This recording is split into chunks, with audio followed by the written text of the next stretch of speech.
तो सिर्फ और सिर्फ इस वक्त अदालत, कोर्ट, सुप्रीम कोर्ट से लेकर लोअर कोर्ट तक जो तरीक़ा कार है, जिस रास्ते के ऊपर कोर्ट चल रही है, ये रास्ता इस चीज़ से मायूस कर रहा है कि हिंदुस्तान के कोर्ट से कोई अक़लियत अपने मसले में हक हासिल कर सकती है। ये मेरे नज़दीक बहुत बड़ा एक ट्रेजेडी है।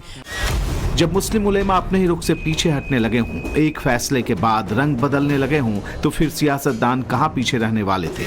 जरा AIMIM के अध्यक्ष असदुद्दीन ओवैसी को सुनिए, जिन्हें आज की भारत की लोकतांत्रिक व्यवस्था हिटलर शाही नजर आने लगी है।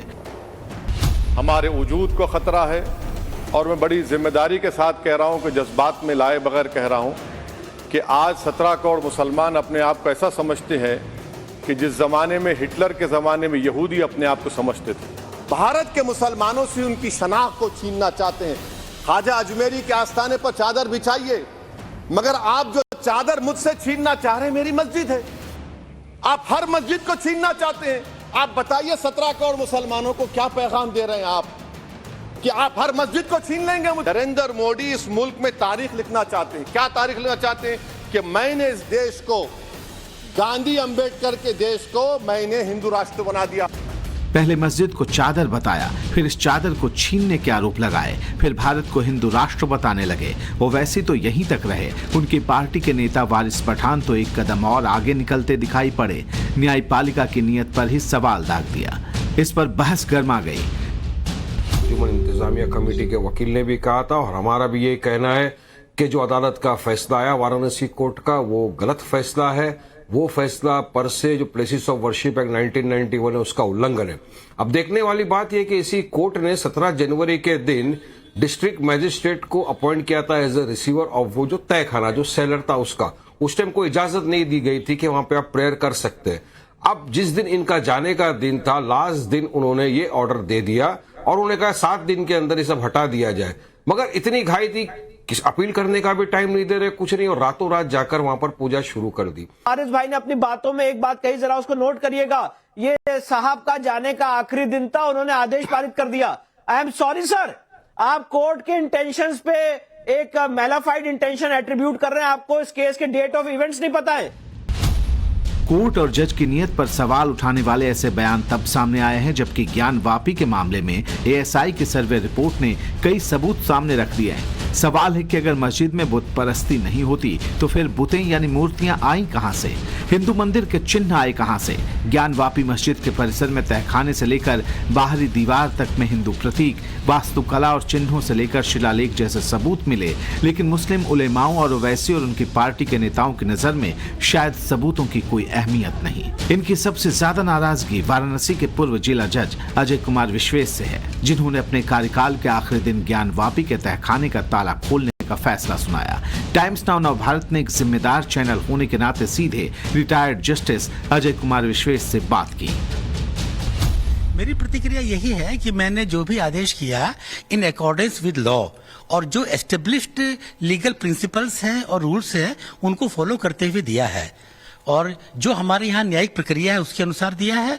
रिकॉर्ड को देख के और जो material available on the record है उसको देख के अपनी एबिलिटी के अनुसार, लॉ के अनुसार जो मुझे उचित लगा मैंने आदेश पारित किया। मुस्लिम संगठनों और नेताओं के आरोपों पर यह सधी और सटीक प्रतिक्रिया है। तहखाने का ताला खोलने का फैसला सुनाने वाले जज अजय कुमार विश्वेश दो टूक कह रहे हैं कि अदालत के सामने जो साक्ष्य पेश किए गए थे, फैसला उसी के आधार पर आया।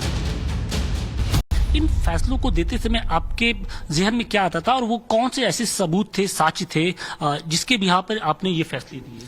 मेरे दिमाग में यह आता था मैं जो भी फैसला करूं वो अपने अभिलेख को देख के, अपने रिकॉर्ड को देख के, सामग्री को देख के करूं और जो CPC के लीगल प्रिंसिपल्स है उसके अनुसार करूं, और मैंने वही किया।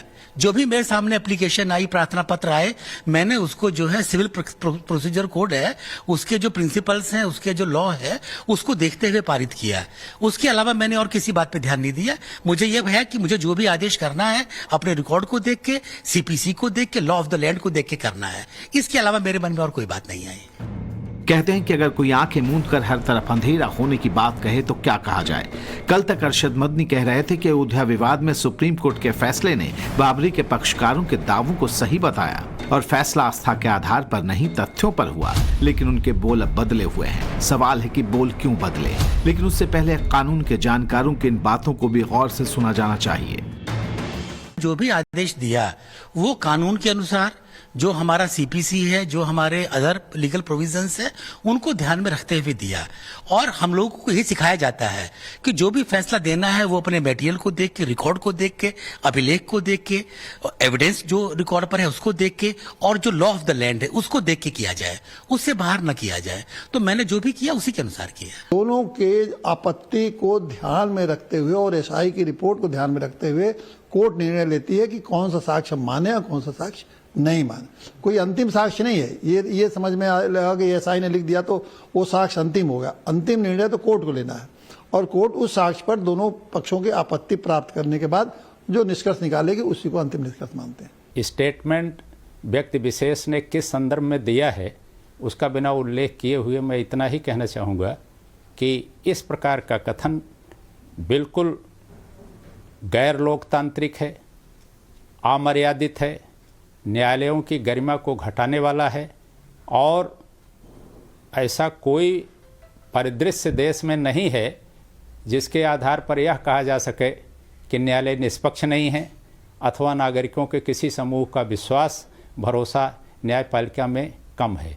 यदि कोई संगठन, कोई व्यक्ति विशेष की ये समस्या है कि उसको लगता है कि लोगों का भरोसा कम होगा, तो मुझे लगता है कि उसका यह कथन, उसकी यह आशंका गैर वाजिब है, यह औचित्य से परे है। अब सवाल मुस्लिम उलेमाओं को लेकर उठते हैं। जमीयत उलेमा हिंद के अचानक बदले राग को लेकर कई बातें सामने आ रही हैं। सवाल उठाया जा रहा है कि कहीं ऐसा तो नहीं कि एएसआई की सर्वे रिपोर्ट में ज्ञानवापी का पूरा सच सामने आने से मुस्लिम पक्ष को कोर्ट में हार का डर अभी से सता रहा है। कहीं ऐसा तो नहीं कि मुस्लिम पक्ष को लगने लगा है कि अब अपने दावे को साबित करना आसान नहीं होगा, क्योंकि जब अदालत पर भरोसा है तो फिर न्यायपालिका की न्यायिक निष्ठा पर सवाल क्यों उठाए जा रहे हैं? ये सवाल इसलिए क्योंकि जब मुस्लिम पक्ष को इस बात का पूरा यकीन है कि उसके पास मंदिर तोड़कर मस्जिद नहीं बनाए जाने के पूरे सबूत हैं, तो फिर एएसआई सर्वे से लेकर अदालत की सुनवाई के दौरान इसे पुरजोर तरीके से सामने क्यों नहीं रखा गया? क्योंकि फैसला तो सुनवाई के बाद ही आता है, तमाम दलीलों और साक्ष्यों की पड़ताल के बाद आता है, उससे पहले नहीं। संदेश यही करेंगे कि न्यायपालिका पे विश्वास रखें। जो भी आदेश न्यायपालिका से होता है वह कानून के अनुसार होता है, जो रिकॉर्ड है उसके अनुसार होता है। हमारे सब न्यायाधीश जो भी काम करते हैं बड़ी लगन से, निष्ठा से और कानून को ध्यान में रखते हुए करते हैं। उसके अलावा उनके मन में और कोई कंसिडरेशन नहीं रहता है। हम सबूत के हिसाब से केवल माने तो सबूत है। अगर बहुत स्पष्ट सबूत है तो निश्चित है कोर्ट केवल आस्था पर फैसला नहीं देगी। अगर स्पष्ट सबूत है तो कोर्ट निश्चित रूप से स्पष्ट सबूतों पर ही जाएगी कि किसका है। आप कहते रहे कि मेरी आस्था है।